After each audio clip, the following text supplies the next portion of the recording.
Pengendara ini tak terima saat terjaring petugas Satlantas Polres Bogor Kota dalam operasi patuh lodaya di Jalan Juanda, Bogor Tengah, Kota Bogor, Kamis pagi.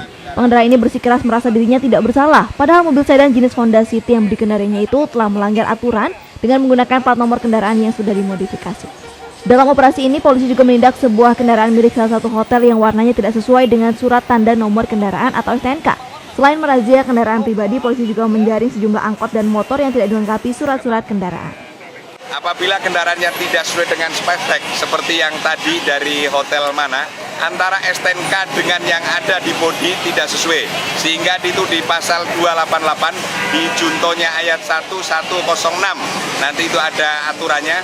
Dan yang satu lagi adalah masalah plat nomor.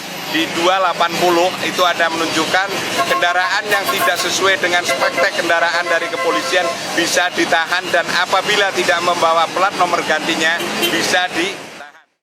Selama 4 hari operasi patuh lodaya, sedikitnya 670 kendaraan roda 4 dan 2 terjaring petugas. Mereka yang terjaring rata-rata tidak memiliki surat izin mengemudi atau kelengkapan surat-surat kendaraan. Dari Kota Bogor, Herman Bons melaporkan untuk Yemika.